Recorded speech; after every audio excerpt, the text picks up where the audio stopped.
둘째 날입니다. 하나님을 보니 절정의 경험, 함께 식사한다는 것, 친밀한 유대감 형성이라고 하는 어절들이 보이는데요. 모아보면요. 하나님과 함께하는 식사, 그것은 하나님과의 유대감을 크게 형성하고 강화시킨다는 이야기를 들을 수 있고요. 이 경험은 어떤 한 개인에게이든지 절정의 경험을 갖게 하는 체험인 것이 분명합니다. 우선은 출애굽기 24장을 읽으라고 합니다. 모세와 아론과 나답과 아비후와 이스라엘 장로 70인이 올라가서 그의 발 아래에는 청옥을 편 듯하고 하늘같이 청명하더라. 이스라엘 자손들의 존귀한 자들에게 손을 대지 아니하였고 그들은 하나님을 뵙고 먹고 마셨더라. 이 10절 11절은 이 땅에 나타난 하나님 나라를 그대로 보여줍니다. 그 어느 성경에서도 보이지 않는 이곳에서만 보이는 하나님 나라에 대한 묘사입니다. 12절이요. 내가 그들을 가르치도록 내가 율법과 계명을 친히 기록한 돌판을 네게 주리라. 여호와의 영광이 이스라엘 자손의 눈에 맹렬한 불같이 보였고 구름 속으로 들어가서 산 위에 올랐으며 모세가 40일 40야를 산에 있느니라 전하고 있습니다. 이스라엘 자손은 시내산에서 특별히 놀라운 경험을 했습니다. 하나님과의 언약을 확고하게 다시 세운 후에 모세는 시내산에 다시 올랐습니다. 산을 오르기 시작할 때 모세는 혼자가 아니었습니다. 이스라엘 지도자 73명으로 구성된 훌륭한 동료들이 함께 했습니다. 지도자들에게 이것은 절정의 경험이었습니다. 본문은 그들이 하나님을 보았다라고 2번씩이나 강조합니다. 또한 지도자들이 하나님과 함께 식사함으로 언약을 인치는 시간이기도 했다라고 이야기를 합니다. 이것은 이스라엘의 하나님이 주최하신 잔치였습니다. 이스라엘의 지도자들은 하나님께서 베푸신 큰 영광에 참여했습니다. 이 사건은 유일하고 또 영광스러운 사건으로서 성경에는 더 이상 여호와 하나님과 하는 만찬이 나타나지 않습니다. 이런 영광스러운 일이 우리 교회에도 있기를 바랍니다. 가운데 부분입니다. 성경시대의 중동에서 그리고 오늘날에도 어느 정도는요, 함께 식사한다는 것은 귀한 경험이자 큰 영광이고 특권이었습니다. 그 자리에서 우정의 연대감이 형성되었고 용서가 베풀어졌습니다. 함께 식사한다는 것은 서로를 지지하고 위기와 문제가 있을 때면 함께 한다는 것을 의미했습니다. 함께 식사함으로써 한쪽에 무슨 일이 생기면 다른 쪽이 와서 도와야 한다는 무언의 약속도 오가는 것입니다. 식사 초대를 받는다는 것은 아무에게나 주어지지 않는 특별한 대접이었습니다. 때문에 초대를 거절한다는 것은 최악의 모욕을 보이는 것입니다. 예수님께서 죄인들과 함께 식사를 하셨다는 이유로 심한 비난을 받으신 신약 성경의 이야기를 이해하는 데 조금 도움이 됩니다. 여기서 잠깐 언약이라는 말의 성경적 의미를 추가해 보는데요. 언약의 원래 의미는 재물을 둘로 자르다, 쪼개다 하는 뜻인데요. 엄숙한 약속일수록 재물을 둘로 자르고 그 사이를 쌍방이 함께 지나가는 피로소 약속을 맺는 의식을 행합니다. 그래서 쪼개다라고 했을 때 이 쪼개다라고 하는 단어를 바타르라고 합니다.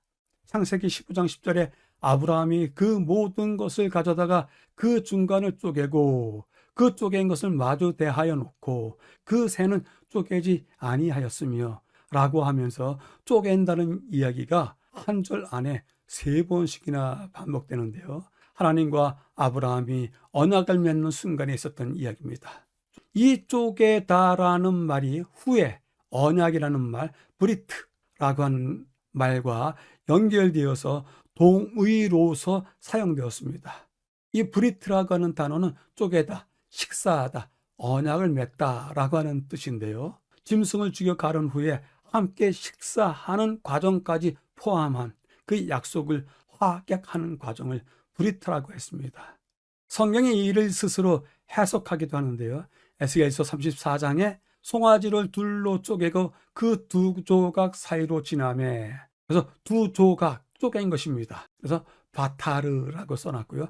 내 앞에 언약을 맺었으니 2조각 사이로 지나는 것을 언약을 맺었다라고 표현하군요. 그래서 브리트라고 이야기합니다. 그 말을 실행하지 아니하여 내 계약을 어긴 그들을 곧 송아지 두 조각 사이로 지난, 즉 바타르, 쪼개진 두 조각 사이로 지난 유다 고관들과 예루살렘 고관들과 내시들과 제사장들과 이 땅 모든 백성을 하나님께서는 그들의 언약을 포기하셨던 것입니다.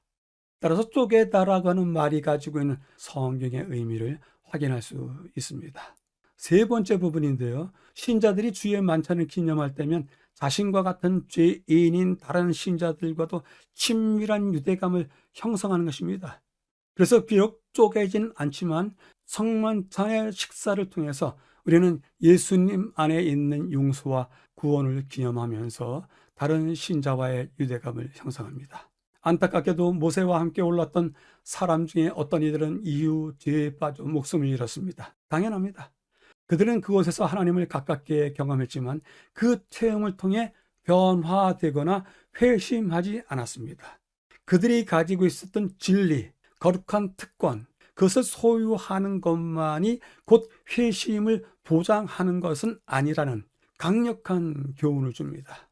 그들에게 주어진 특권을 경험한 이 사람들은 나중에 저지른 비극적인 일로 결코 있어서는 안 될 사람이 되었습니다.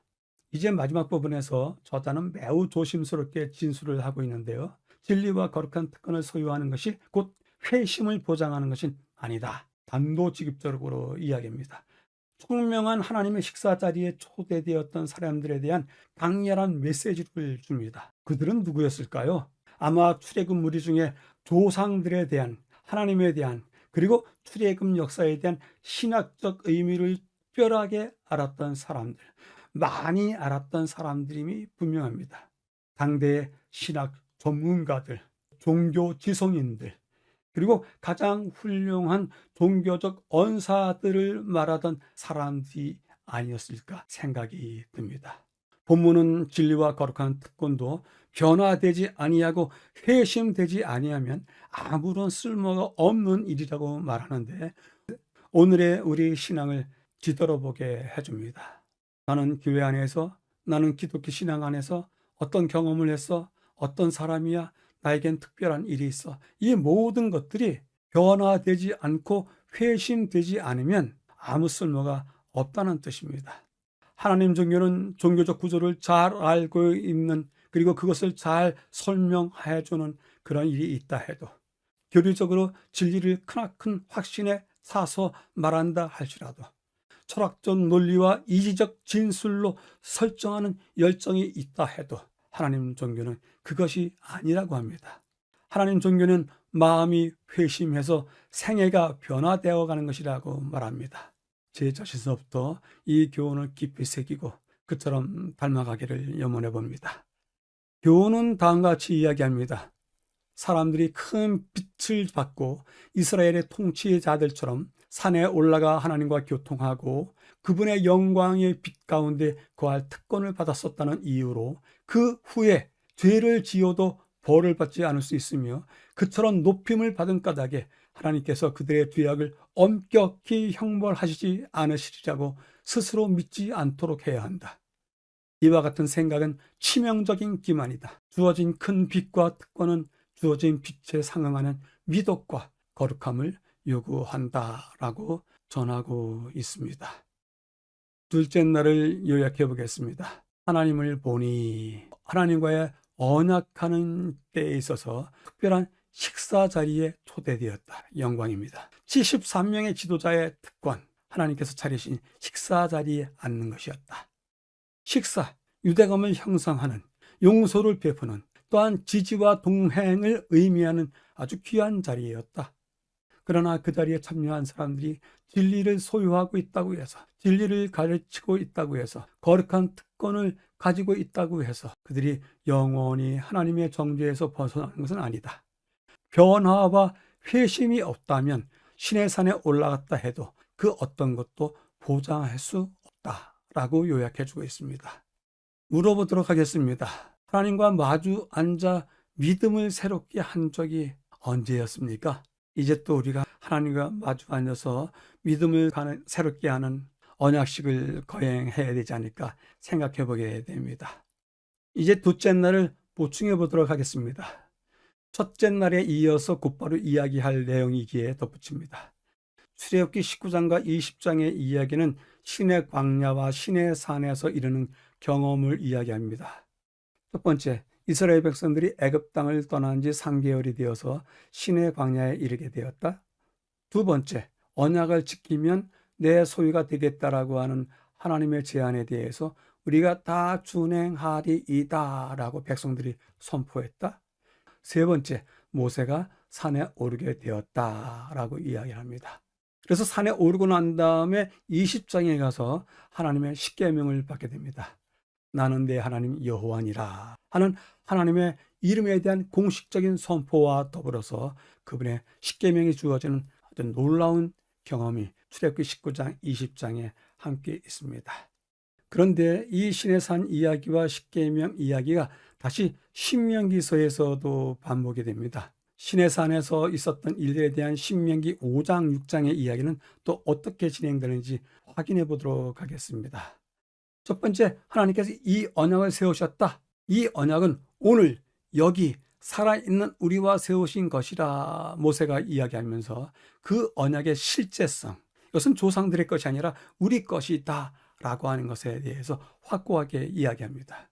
다시 한번 백성들이 대답을 합니다. 두 돌판을 써서 내게 주셨으니 그 돌판에 대해서도 우리 모두가 우리가 듣고 행하겠나이다 라고 대답을 너희들이 했다. 신명기에서는 마지막 모세가 쓰는 유언서와 같기 때문에 이쪽 일을 회상하면서 쓰기 때문에 그때 신의 산에서 있었던 이야기를 기억해서 기록하는 중입니다. 근데 세 번째에 잘 봐야 됩니다. 세 번째, 이렇게 신의 산에서 두 돌비를 받고 언약식이 이루어졌는데 그 언약식 이후에 모세가 백성들에게 하는 소리는 조금 다른 소리입니다. 모세는 갑작스럽게 이스라엘아 들으라, 셰마 이스라엘 하고 외치면서 자녀들에 대한 이야기도 하고 있습니다. 이 이야기에 대한 배경, 그 근거는 성경책에 어디서도 발견할 수 없고 단지 우리는 성경을 읽으면서 모세가 이렇게 결단하여서 선포하는 거구나 라고 정도만 들을 수 있습니다. 그런데 이 부분에 대한 이야기 역시 미드라시에 뜻하지 않게 설명이 나와 있어서 그 이야기를 함께 확인해 보도록 하겠습니다. 이제 하나님의 언약식이 계속되는 도중에 하나님께서는 모세를 부르셔서 몇몇 이야기를 건네십니다. 그 이야기를 문자 형식으로 표현해 보겠습니다. 하나님께서 말씀하십니다. 모세야, 이제 토라를 받을 준비가 되었느냐? 네, 우리 모두 토라를 받으리라 전심을 다하여 결의하였습니다. 하나님께서도 묻습니다. 너희가 진정 나를 사랑한 마음이 준비되었단 말이냐? 네, 우리는 마음과 뜻과 몸을 다하여 하나님을 사랑할 것입니다. 그래, 참으로 반가운 소리구나. 그렇다면 모세야, 그 약속에 대한 보증을 무엇으로 세우겠느냐? 하나님께서는 히브리인들에게, 모세에게 그 보증을 요구하시는 것입니다. 가능한 일일까요? 미드라시에 이렇게 나옵니다. 모세가 그 보증을 세웁니다.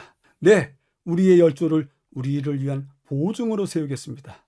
아니다. 너희의 조상들로는 안 된다. 너희의 선조들은 내게 빚진 자들이다. 아브라함은 나를 불신했고 야곱은 맹세를 지키지 아니하였다. 때문에 너희들 조상으로는 안 된다. 모세가 당황했지만 다시 또 보증을 내세웠습니다. 네, 그렇다면 우리의 선지자들을 우리의 보증으로 세우겠습니다. 하나님께서 말씀하십니다. 그들로도 절대 안 된다. 나는 그들에게 손해배상을 청구해야 한다. 너희의 선지자들은 광야의 늑대들과 다를 바가 없기 때문이다. 이 조상들과 선지자들에 대한 이야기는 성경에 나와 있는 표현들을 빌렸을 뿐입니다. 때문에 모세는 하나님께 드릴 약속을, 보증을 세우지 못하고 산에서 내려왔습니다. 그리고 이 산에서 내려왔다고 하는 이야기가 온 진중에 퍼지고 그때 출애굽 때 여인들의 믿음과 지혜가 출애굽을 가능케 했던 것처럼 그러한 여인처럼 한 여인이 모세를 찾아왔습니다. 모세여, 내일 아침 우리가 하나님께 드릴 보증을 당신께 세우겠습니다. 라면서 확신에 찬 이야기를 하고 자리를 떠났습니다. 무슨 일일까요? 다음날 아침이 되었습니다. 모세 앞에 많은 히브리 여인들이 자기 아이들의 손을 잡고 왔습니다. 그 어머니들이 한결같이 모세 앞에서 이야기합니다. 우리의 자녀들을 하나님께 보증으로 세우겠습니다. 그들이 하나님을 사랑하며 그분의 율법을 준행하도록 가르치겠습니다. 이 소리에만큼 확실한 보증이 있을까요? 하나님께서는 자녀들을 보증으로 세운다는 여인들의 제안을 받아들이셨습니다. 어머니가 자기의 자녀를 하나님께 보증으로 세우고 그 자녀들이 다시 커서 부모가 돼서 또 그 자녀를 하나님께 보증을 세운다면 이 보증은 세세토록 영원토록 계속될 것입니다. 때문에 하나님께서 여인들의 제안을 받아들이셨습니다. 그러므로 오늘날도 히브리 여인들은 하나님과 맺은 언약의 증인으로서 자신들의 자녀들과 함께 살아가고 있습니다. 하나님과 맺은 언약 속에 있는 셰마 이스라엘이라고 하는 기도문에는 어떤 것이 담겨져 있는지 잠시 살펴보도록 하겠습니다. 지금은 예루살렘에 있는 통곡의 벽에 여성들을 위한 공간이 따로 마련되어 있는데 그 여성들을 위한 공간에서 한 여성이 대표적으로 하나님의 말씀을 낭독하고 있습니다. 셰마 이스라엘입니다. 이스라엘아 들으라, 하나님 여호와는 오직 유일한 여호와이시니 너는 마음을 다하고 뜻을 다하고 힘을 다하여 내 하나님 여호와를 사랑하라. 가장 절실한 신앙 고백입니다. 하나님을 사랑하자. 그런데 6절에서부터는 내가 내게 명하는 이 말씀을 너는 마음에 새기고 네 자녀에게 부지런히 가르치며 집에 앉았을 때든지 길을 갈 때든지 하면서 9절 네 집 운설주와 바깥문에 기록할지니라 이야기하면서 첫 부분에 나와 있는 것과는 어울리지 않는 분위기에 어떤 다른 대안을 제시하고 있습니다. 셰마 이스라엘은 그래서 두 부분으로 이루어졌습니다. 한 부분은 하나님을 사랑하자. 그것은 하나님을 믿는 모든 사람들의 영원한 고백입니다. 따라서 그 고백이 앞부분에 있고요. 두 번째 부분에서는 하나님과 맺은 언약이 영원토록 계속되기 위해서 자녀들을 가르치자라는 이야기입니다. 혹 신앙 계승이라고 하는 화려한 수식어로서 이 말씀을 이야기하지 않더라도 자녀에게 가르치는 것은 하나님에게서 받은 신앙을 아버지가 아들에게, 어머니가 딸에게 전해주는 이야기인 것이 분명합니다. 그러면서 그 자녀들을 가르쳐야 되는데 가르치는 데에는 세 가지 덕이 있어야 됩니다. 첫 번째 지성, 그리고 두 번째 인성, 세 번째 영성. 지성과 인성과 영성이 조화롭게 어우러진 한 인간을 가르쳐내는 것, 그것이 유대인들이 가지고 있는 자녀들에 대한 기대입니다. 이렇듯 지적인 역량 지성, 인간적인 관계의 역량 인성, 영적인 역량인 영성을 키워주는 이 균형진 가르침은 어떤 세상살이에서도 하나님을 위하여 살고 하나님을 인하여 살고 하나님으로 살아가는 역량을 키워줄 것입니다. 성경적 자기의 고백인 셰마 선언을 우리 스스로도 배우면서 이 믿음을 지켜나가야 되리라 생각합니다. 세대 간에 이어지는 신앙 계승의 단순한 구호와 선전이 아니라 이제는 전인적 가르침과 배움을 통해서 이루어지는 것을 보기를 기대해 봅니다.